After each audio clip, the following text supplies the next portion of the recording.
The phrase Vanilla Plus might sound like a simple modding term used across gaming communities, but in the context of Ravenfield, it means something very specific. Sofa's legendary mod series. If you're a Ravenfield player, chances are you've heard of Vanilla Plus. These aren't just any mods, these are some of the workshop's crown jewels, with the main vehicle and weapon packs claiming the spot for 1 and 2 most popular mods of all time, as well as ranked 2nd and 4th for most subscribers all time. Vanilla Plus has practically become a household name in the community. That said, it can still be a bit confusing to follow. Is this Vanilla Plus or this? What about Vanilla Minus? Or even Vanilla? All will be explained. I'll be peeling back the layers of Vanilla Plus and how Sofa managed to transform a generic modding concept into a cornerstone of the Ravenfield workshop.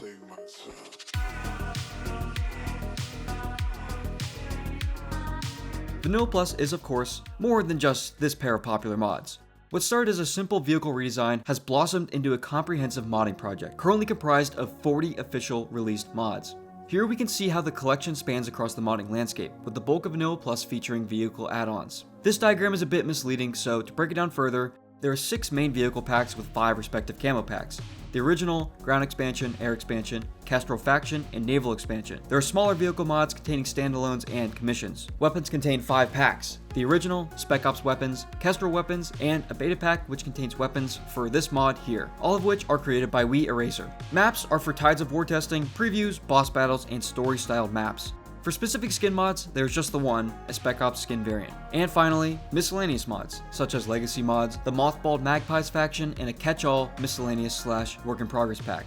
This is the current entirety of official mods for Vanilla Plus, well-rounded and quite expansive. Outside of the sheer quality and quantity that is Vanilla Plus, another big draw is its faction-based design. There are 4 official, active factions. The Federation, aka Eagles, a bureaucratic supernation that prioritizes the status quo and relies on rugged, proven military equipment.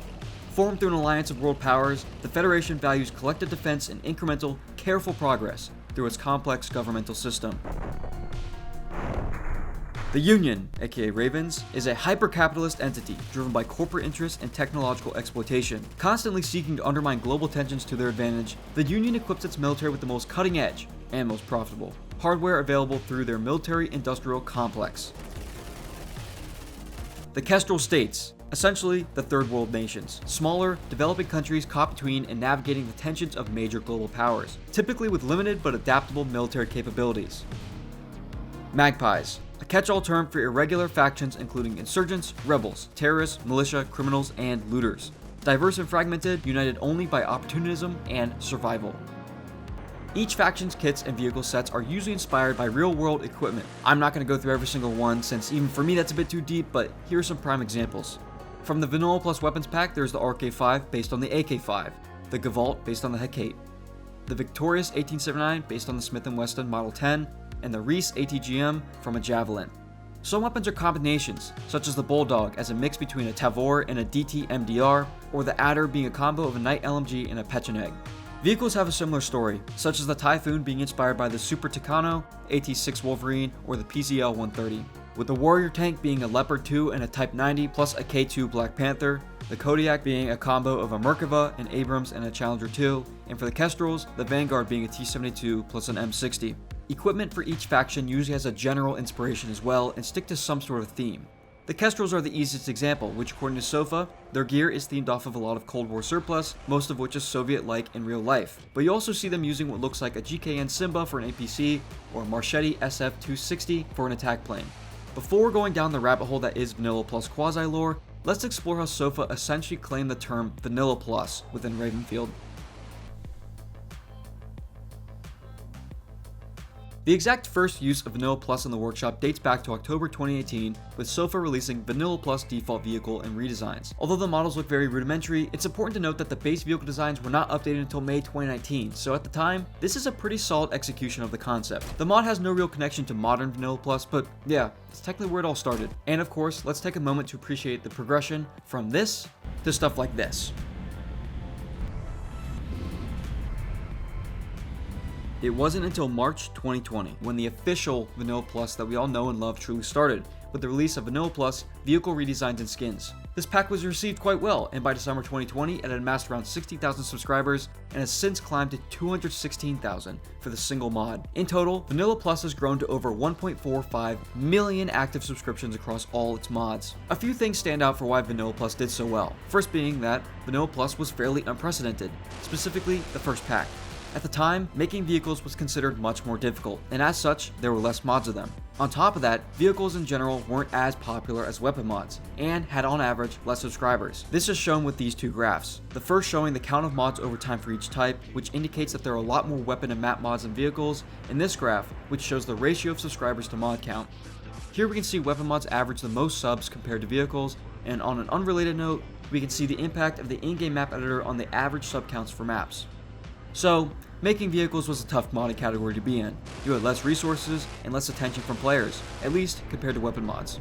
Vehicles also rarely came in packs, and when they did, they were few at best, or specifically targeted a type of vehicle, such as planes or tanks. There were exceptions of giant packs before this, namely Southern's American pack, however, this was only for one team. Then there was the second Learsog War project, also made by Sofa. Enter Vanilla Plus, which provided a simple and easy to use overhaul of both teams. Something of this caliber simply had not been on the workshop for vehicles, at least all under the name of one mod. While there's certainly arguments on who did the first vehicle mega pack or who did the best first, it's no doubt that when Vanilla Plus hit the workshop, it was truly unparalleled. There was another factor that gave Vanilla Plus the edge, and that is its consistent support by its creator. Sofa has continually kept Vanilla Plus updated, whether it be fixing bugs, making improvements, or making sure the pack doesn't become obsolete when Ravenfield updates. On top of that, Sofa continues to add new content that kept players engaged with the Vanilla Plus IP, such as the subsequent release of the Aerial Escalation Pack, which was a hit, or when the EA21 Spec Ops update happened, the quick release of the Talent and Predator Spec Ops skins. Over time, this builds the advantage of the Vanilla Plus ecosystem, with Vanilla Plus mods working best with each other, or straight up recommending each other's use, such as with Vanilla Plus maps prompting the download of Vanilla Plus weapons vehicles. A good example of why this dedicated level support is such a crucial part of a mod's success is to look at an example of when that didn't happen. For example, Norpotato's Forgotten Project Vulcan weapon pack. This pack contains a whopping 19 vehicles and at one point it promised 50 plus vehicles. A lofty goal that could rival Vanilla Plus. It's possible that this pack could have been just as successful, however it never continued to grow in content and the large scope led to buggy vehicles and an overburdening workload. Despite the quantity, it simply never caught on when treated as a one and done mod. And lastly, Sofa's consistency also plays a role in its popularity, as interestingly, Sofa is one of 22 modders to have made content in 2018 or earlier, and have a mod made this past year. Essentially, Vanilla Plus benefits being under Sofa's name, as even if Vanilla Plus doesn't look like your cup of tea, it's Sofa, so surely it's worth at least checking out. Mod success can also be a self-fulfilling prophecy. With the more downloads a mod gets, the more it's seen by others, the more validity the mod gains, and so on. But with that covered, let's get back to the lore.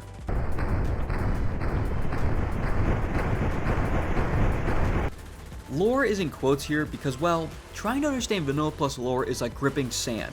The harder you squeeze, the more that disappears through your fingers. The fact is, there is no official lore. And even that fact is subject to change. Even with the lore source coming from Sofa, Vanilla Plus lore is essentially a loose guideline, and ultimately what you deem to be true lore is up to you and your interpretation. That said, there's some most accepted lore pieces. In most Vanilla Plus mod packs you can find specific lore in each weapon and vehicle, however when it comes to actual lore and history there isn't much. We have one primary document, V plus Kinda Lore. Kinda Lore is just that, kinda lore. It sets up an understanding of the time period, major factions, and the birth of Vanilla Plus historically. I think the best execution on showcasing the lore is done with SVJ's video, The Birdcage, so instead I'll just try and provide a quick synopsis. Per the document, the Vanilla Plus world is set in the post-Great Wars era, roughly mid-20th to early 21st century, characterized by two emerging superpowers, the aforementioned Federation, Eagles, and the Union, Ravens. After decades of global conflict, these powers have risen from the ashes of the Great Wars, which ended with the first atomic bombs in the 1950s. Kinda Lore also includes background on other factions that have yet to officially join Vanilla Plus, such as the placeholder faction called the Kite States, which is described as like Kestrels, but not poor. Then there is the Doves, the International Peace Coalition, as a perpetually struggling humanitarian organization. Despite chronic underfunding and a reputation for ineffectiveness, they maintain a core of dedicated volunteers committed to genuine peacekeeping, using whatever limited resources they can obtain. This is essentially the Vanilla Plus UN. Then the Vultures, a risk management network, acting as a private military contractor network that has effectively monopolized mercenary operations. They thrive by providing security and strategic services in conflict zones, operating with remarkable flexibility across different theaters and turning war into a profitable business model. The document also lists the Hawks and Falcon factions, which currently have no information, however is unofficially expanded in We Eraser's Halcyon Crisis, which I will explain a bit later. And finally, the Owls, which represent a rumored shadow entity with technological capabilities far beyond the conventional understanding, allegedly orchestrating complex global operations through sophisticated and untraceable means. This is the extent of official lore related to Vanilla Plus. An important note on why there isn't much lore on Vanilla Plus is because it's not a world building project. A large part of what makes Vanilla Plus special is that the lore is really up to each individual player's interpretation. Yes, there's a base idea infused into each of the factions, but ultimately the lore is whatever you want it to be, whether it be your own or other people's ideas on Vanilla Plus. So really, it's up to you. As of now, there is no true official lore, just a kind of lore. So with that in mind, what has the community been up to with unofficially expanding Vanilla Plus? Well, a lot.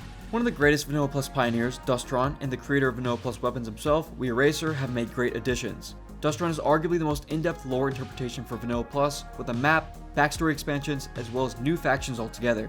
He includes demographic and cultural splits, and even music. Probably the most impressive part is his skin contributions, with 33 Vanilla Plus inspired skins available. We Eraser has also made weapon and vehicle contributions to help expand the unofficial Vanilla Plus lore, mainly through his Halcyon Crisis project, between the Hawks and the Falcons, and some skins for the ICP. This project takes place in the aftermath of the Great War, where the Halcyon Midlands become a neutral zone between the two factions. Global tensions rise, and the Hawks and Falcons begin to take sides with larger powers. The Hawks with the Union, and the Falcons with the Federation. The International Peace Coalition tries to intervene, but their efforts backfire. Refugees are displaced, and tensions escalate. Soon war was declared, claiming a potential annexation of the Midlands. The Halcyon Crisis begins, with the Doves caught in the middle, trying to stabilize the region as conflict grows. In total, the workshop has 6 unofficial factions with at least 2 mod packs.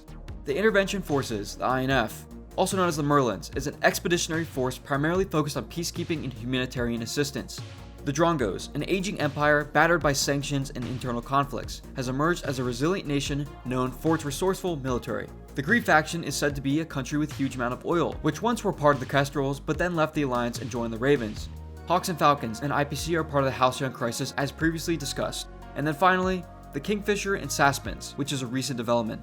The Saspens, a nation transformed from socialism to authoritarian regime after an economic collapse, having invaded the Kingfishers under the pretext of historical rights, sparking both an external conflict and internal civil war. And for a final bow to tie this all out, there is the Dustron's Flag Mutator, containing a multitude of different fictional Vanilla Plus faction flags. And that just about wraps up Vanilla Plus, or at least a very broad overview of it. From a humble vehicle redesign in 2018 to a sprawling collection of 40 mods and ever-expanding community-driven universe, Vanilla Plus shows that the incredible potential of passionate modders and the collaborative spirit of the community. I'm sure there are plenty of aspects to Vanilla Plus that I missed, but I hope you enjoyed and have a better understanding of Vanilla Plus. Until next time, peace.